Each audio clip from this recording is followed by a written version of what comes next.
Bom dia! Oi, Lourdes, tudo bom? Tudo bem, seu Nelson? Oi, Rose, como que vocês estão, gente? Nessa terça-feira, é isso? Que benção, né? Glória a Deus por mais um dia. Oi, Eliette, a Ana, tudo bom? Então, vamos conhecer do Senhor, né? O que Ele tem preparado para o dia de hoje. Depois que eu terminar aqui, né? Esse tempo da leitura da palavra, para um tempinho com Deus, fica ali em silêncio com Ele, na presença dEle, deixa Ele falar ao teu coração aquilo que Ele tem para você pro dia de hoje, aquilo que é o melhor para você pro dia de hoje, porque Deus tem o melhor para nós, mas a gente precisa conhecer esse melhor, né? A gente precisa conhecer a vontade perfeita de Deus para a nossa vida, e Deus fala ao nosso coração, e a gente precisa parar para ouvir. Aquietai-vos e sabei que eu sou Deus. A palavra diz assim, né? Aquietai-vos. A gente consegue saber quem é Deus para nós na nossa vida a hora que a gente aquieta o nosso coração, a hora que a gente para tudo à nossa volta, desliga o celular e fica ali na presença do Senhor. Faça isso por alguns minutos. Você vai ver que diferença. Todos os dias. Pare esse tempinho todos os dias para ouvir aquilo que Deus fala ao teu coração. Eu tava aqui tentando descobrir onde é que nós paramos ontem, e eu acho que foi ali no 8, né? A gente leu o 7, tenho certeza, e acho que lemos o 8 também, de Isaías 51. Então aqui já nesses capítulos finais aqui do livro de Isaías, e diz assim, eu vou ler o 8 novamente, que eu sei que eu acho que a gente já leu ontem, mas vamos relembrar aquilo que Deus estava falando, até o 7, porque esse versículo era bem importante. Ouvi-me vós que conheceis a justiça. Ele estava falando para o povo que conhecia o Senhor lá naquele tempo e nesse tempo, porque por meio de Jesus Cristo nos foi dado a graça de conhecer o Deus verdadeiro, assim como Deus se revelou para aquele povo de Israel, e Deus falou lá para Abraão a promessa, né, que em ti serão benditas todas as nações da terra. Então tudo começou ali, em Abraão, e se estendeu por toda a descendência dele e por todas as nações da terra, como a palavra diz. Hoje nós temos essa graça de conhecer o Senhor, porque Deus escolheu um povo, separou ele, ensinou ele, para que através dele nós viéssemos a conhecê-lo, né? Glórias a Deus por isso. Então ele está dizendo ali para esse povo, para nós, para o povo de Deus, que conheceis a justiça, povo em cujo coração está a minha lei. Não temas o opróbrio dos homens, nem vos turbeis por causa das suas injúrias, porque a traça os corroerá como um vestido, e o bicho os comerá como a lã. Mas a minha justiça durará para sempre, e a minha salvação para todas as gerações. Nós lemos até aqui ontem, né? Para todas as gerações, para todas as gerações, a minha justiça durará para sempre e a minha salvação para toda geração, né? No 9 diz assim, desperta, desperta, arma-te de força, braço do Senhor, desperta como nos dias passados, como nas gerações antigas. Veja só que interessante, Deus chama esse mesmo povo dele, escolhido dele, de braço do Senhor. Então Deus, ele tem braços, nós somos os seus braços. Se ele precisa abraçar alguém, ele vai usar a gente para fazer isso. Se ele precisa estender a mão para alguém, ele vai usar a gente para fazer isso. Deus usa pessoas para abençoar pessoas. A gente precisa se deixar ser braço de Deus na terra, né? Ser instrumento dele na vida daqueles que precisam. Oi, Leusa, bom dia. A Rose, a paz, Rose. Gonzaga, sejam bem-vindos. Deus abençoe seu dia. Continuando ainda nesse versículo 9, né? Desperta como nos dias passados, como nas gerações antigas. Não és tu aquele que abateu o Egito e o feriu o monstro marinho? E feriu o monstro marinho? Não és tu aquele que secou o mar, as águas do grande abismo? Aquele que fez o caminho no fundo do mar para que passem os remidos? Assim voltarão os resgatados do Senhor e virão a Sião com júbilo, e perpétua alegria lhes coroará a cabeça, e o regozijo e a alegria os alcançarão, e deles fugirão a dor e o gemido. nesse tempo eles estavam sofrendo ali a opressão da Síria, daqueles inimigos fortes que tinham ali à volta. Eles viviam assombrados, volta e meia eles tinham que entrar em batalha e defender a cidade. E era um tempo de medo, um tempo de dificuldade, né? Aqui eu conto já no finalzinho desse livro de Isaías, eu acho que Israel já estava começando a experimentar as dores ali de ser levado cativo para Israel. Isso aconteceu uns 130 anos, mais ou menos, 120, 130 anos depois que que o resto das tribos de Israel já tinham sido levado cativo para Jerusalém. Deu ali uma diferença de uma geração inteira. Eu creio que conforme Deus prometeu lá para o rei Ezequias, né, que a geração dele não experimentaria aquilo, não viveria aquele cativeiro, mas que a próxima geração ia viver isso. E Isaías era contemporâneo de Ezequias, então ele não viveu o tempo do povo ir para o exílio, mas ele começou a anunciar tudo aquilo que ia acontecer, não só ali naquele período que eles iam passar dentro da Babilônia, mas também no depois, no resgate de Deus, que Deus traria eles de volta para a terra. Isaías abriu um livro e falou tudo o que ia acontecer, falou da redenção do povo, tanto tirando ele lá da terra da Babilônia, trazendo ele de volta para a terra para Jerusalém, mas também falou do resgate que viria por meio do Salvador de Jesus Cristo. Isaías foi o profeta que mais falou acerca de Jesus. Então ele está dizendo aqui nesse trecho que assim como foi lá no começo a alegria de Jerusalém, do povo de Deus ali, vendo todos os milagres que Deus manifestou no meio deles, abrindo o mar ali, tirando eles do Egito, fazendo eles vencer todas aquelas batalhas, conquistando cidades que eram intransponíveis ali. Deus derrubou as muralhas de Jericó, que eram temidas, era uma cidade forte ali nas nações, não tinha como transpor aquelas muralhas. E a história conta que passavam carros em cima, carros de animais, obviamente, em cima daquelas muralhas. Então eram muralhas largas e Deus mandou o povo marchar em volta dessas muralhas por 7 dias. E no 7º dia ele deu instrução para que tocassem aquelas trombetas e gritasse, o povo gritasse, e aquelas muralhas caíram. Deus manifestava a grandeza dele por meio do povo, mas mostrando que era ele que estava fazendo, para que o povo tivesse essa certeza de que Deus era no meio deles e que Deus estava ali no meio deles. E ali ele falava que o povo se regozijava, se alegrava cada vez que eles viam essa manifestação de Deus ali no meio deles. E a gente precisa se alegrar pela salvação que nós temos em Deus, porque Deus é o nosso resgatador, porque nós temos uma vida eterna com Ele, porque Ele nos amou primeiro, Ele nos chamou para viver com Ele, Ele colocou dentro de nós o Espírito Santo, que é algo de mais precioso da parte do Senhor, o próprio Deus habitando dentro de vasos de barro, como a palavra fala. Então, nós temos muito motivo para se regozijar, e Ele está chamando o povo para isso, falando assim, ó, desperta como nos dias passados, olha para aquela alegria que vocês tinham lá, e vocês vão viver essa mesma alegria, vocês vão experimentar de novo essa mesma alegria. Aí ali no 11, né, eles falaram, assim voltarão os resgatados do Senhor, falando da saída deles daquele Egito, do cativeiro, para o qual eles nem tinham ido ainda. Então são palavras proféticas, daquilo, Deus alertando o povo daquilo que ainda ia acontecer, e já dando consolo para o coração deles, mesmo antes deles passarem pela dor. E assim é o nosso Deus. Né? Naquele tempo eles não tinham o Espírito Santo habitando dentro deles, como nós temos nos dias de hoje. O Espírito Santo estava sobre a vida de alguns profetas, reis, para que eles eram ungidos por Deus para cumprir um propósito de Deus. Eles não tinham o Espírito Santo dentro deles, não era possível Deus habitar dentro do homem por conta do pecado.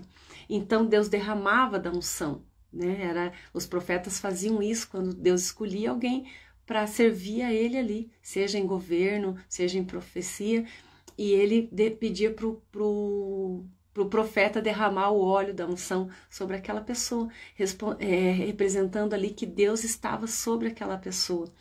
E hoje o Espírito Santo está dentro de nós. E a maior manifestação que eu vejo assim nos dias de hoje é que a gente pode orar em outras línguas. A palavra fala assim que o Espírito Santo intercede por nós com gemidos inexprimíveis, e o Espírito Santo ele se manifesta através de nós por meio da oração. Ele fala com a gente no nosso interior, dentro do nosso espírito, que traz à luz da nossa mente o entendimento daquilo que Deus está falando. Às vezes leva semanas para você entender, meses para você entender, porque a nossa mente é muito limitada. O nosso espírito é a parte divina em nós. Ele, unido com o Espírito Santo de Deus, ele conhece daquilo que Deus revela para nós. E a gente precisa aquietar para ouvir essa vozinha interior que fala a nossa mente das grandezas de Deus. Então Deus é o mesmo. Hoje ele já não usa mais profetas, usa ainda profetas, né? Paulo escreveu lá em Coríntios 12 que todos podeis profetizar. Então esse é um dom do Espírito Santo que está disponível para todos, porque todos aqueles que creem no Senhor Jesus, aqueles que declararam pela boca dele a verdade dessa palavra do Evangelho, recebem o Espírito Santo como um selo da promessa. É assim que a palavra fala lá em Efésios, no capítulo 1.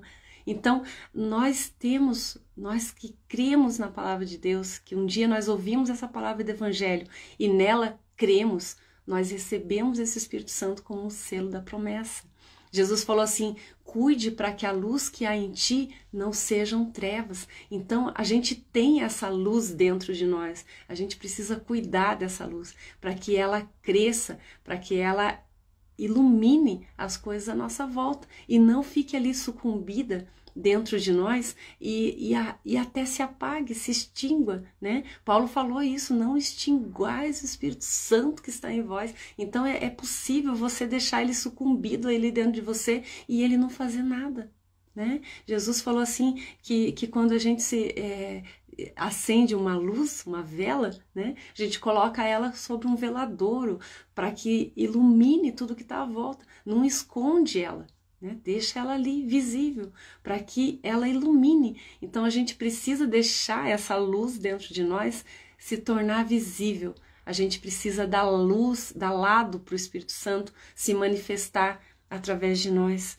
Deus na nossa vida é do tamanho da nossa fé. Ele é do tamanho daquilo que a gente crê. Deus é infinito em grandeza. A gente já viu isso lendo essas palavras aqui. Em muitos momentos, Deus mostrando a grandeza dele e se manifestando no meio do povo.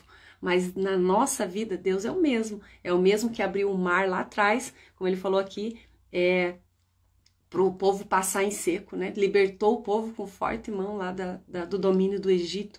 Deus fez coisas extraordinárias no meio do povo. E ele é o mesmo. Ele falou ali em cima, que nós repetimos, né? No versículo 8, que a minha justiça durará para sempre e a minha salvação para todas as gerações. Deus não muda. Aquilo que ele é para sempre. Ele é eterno, né? Então a gente é que precisa mudar o nosso interior e tirar todas as barreiras que impedem a manifestação de Deus através de nós e em nós. O Espírito Santo habita em nós.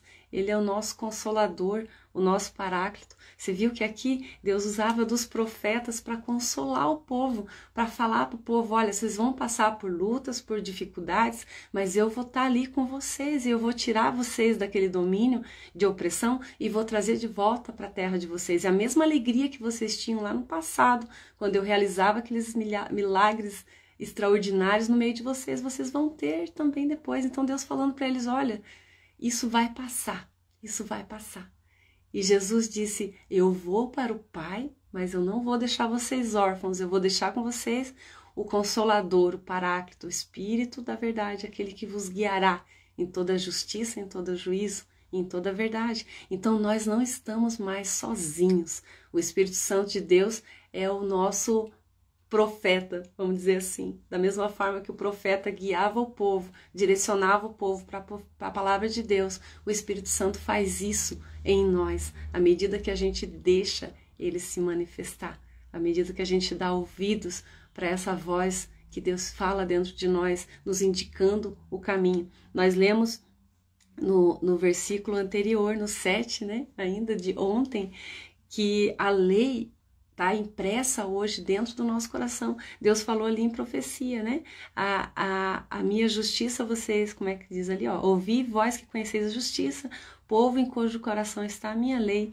né? E eu mostrei para vocês lá em Jeremias 31, onde fala que da profecia, que naqueles tempos, como disse ali o Senhor, eu imprimirei a minha lei no coração de vocês. E vocês não vão precisar mais que alguém fale, siga por aqui, siga por ali, mas você mesmo saberá qual é esse caminho. Hoje nós estamos vivendo isso. A lei de Deus está impressa dentro do nosso coração. Nós estamos vivendo o tempo da promessa, aquilo que Deus falou tanto por intermédio dos profetas, aquilo que Davi almejou viver, aquilo que Abraão vislumbrou viver.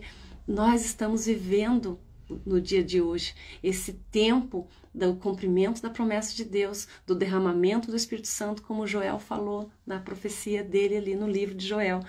Toda a palavra apontava para Jesus, porque a vinda do Jesus ia expiar o pecado do mundo e Deus ia poder habitar de novo no meio do povo. Né? Isso é maravilhoso. Deus ia poder resgatar de novo a comunhão que ele tinha com o homem lá no Éden, lá no jardim. Nós fomos criados para ter comunhão com Deus. Você foi criado para ter comunhão com Deus. E Deus, ele anseia por resgatar essa comunhão. E só depende de você. Só depende de você. Né? Vou continuar lendo ali. Eu acho que a gente leu o 11, né? Assim voltarão os resgatados do Senhor e virão a Sião com júbilo, e perpétua alegria lhes curará a cabeça. O regozijo e a alegria os alcançarão, e deles fugirão a dor e o gemido. No 12, eu sou aquele que vos consola. Quem, pois, és tu, para que temas o homem? Quem é mortal, ou o filho do homem que não passa de erva? Né? Deus falando para eles assim, eu sou Deus que consola vocês. Quem é um mortal para assolar vocês? Quem são esses inimigos para trazer medo, para trazer dor, para trazer desesperança? Né? É eu quem estou dizendo para vocês que tudo isso vai passar. Né? Deus fala para você hoje, tudo isso vai passar. O que é o homem? O que é um problema diante da grandeza do teu Deus? Né? Para esse tempo. Eu comecei a live falando isso, vou terminar ela falando isso. Pare esse tempo, pare um minuto, pare para ouvir o Senhor falar ao teu coração. Pare um instante, desligue tudo à tua volta, tire 1 minuto, 2 minutos, 3 minutos, não importa o tempo que você tem. Deus é grande o suficiente para trazer à luz do teu entendimento aquilo que você precisa para o dia de hoje em 1 segundo. Ele pode colocar essa centelha aí dentro do teu espírito e a tua mente vai recebendo aos poucos, aquilo que Deus tem para falar para você. Então para tudo, desliga tudo. Entra num lugar onde você possa ficar só você e Deus, né? E para ouvir a Ele. Falei, Senhor, eu estou aqui para te ouvir. O que o Senhor espera de mim para o dia de hoje? Qual que é o melhor caminho para eu trilhar no dia de hoje? O que eu posso fazer de excelente no dia de hoje para te glorificar? Não para glorificar os homens, não para se aparecer diante das pessoas, não é nada disso que importa, né? Como a gente falou um pouquinho ontem, né? As pessoas, elas olham, é o superficial. Deus olha no profundo. Deus conhece a intenção do teu coração, não aquilo que você está fazendo. Não só aquilo que você está fazendo, mas a intenção pelo qual você está fazendo. Né? E isso é muito mais sério, porque as pessoas, elas veem só o feito. Né? Eles não veem aquilo que causou tudo aquilo, o que você fez, a intenção com o que você fez. A gente pode fazer o bem com intenções ruins dentro de nós, né? Ou pela nossa própria vaidade, ou para que as pessoas nos vejam da forma como a gente quer que elas nos vejam, né? E a gente não precisa se preocupar com nada disso, porque Deus cuida da nossa reputação. Nós precisamos cuidar do nosso caráter, daquilo que a gente é quando ninguém está vendo, daquilo que a gente é diante de Deus, porque Ele vê todas as coisas. Ele está nos vendo, né? Ele está vendo você e Ele está ouvindo você também. Creia nisso de todo o teu coração. Deus está ouvindo você. Então você vai parar uns minutinhos, nós vamos terminar até uns minutinhos antes hoje. E você vai parar esses minutinhos aí. Aonde, como você puder. Eu sei que tem gente que ouve a live no foninho aqui, né? Eu acho que é a Ali, né? Que falou que tá indo trabalhar, tá dentro do ônibus. Não tem problema, Ali. Para esse minutinho que você tá aí, né? Fica só você e Deus. Faz de conta que não tem ninguém à tua volta. Fale com Ele em pensamento, porque Ele ouve os teus pensamentos. E para ouvir a voz interior, aquilo que Ele está falando para você. Aquilo que Ele pode... que Ele quer te direcionar no dia de hoje, para que você tenha um dia perfeito, tenha um dia dentro da vontade dEle, né? A palavra dEle diz que lá em Romanos 12, né? Que a vontade de Deus é boa, agradável e perfeita, né? Então, se a gente vive a vontade de Deus, nós vamos ter um dia bom, um dia agradável e um dia perfeito. Louvado seja Deus por isso. Beijo grande, que Deus abençoe você grandemente. Amanhã já tá aqui de novo, se Deus quiser, às 6h16.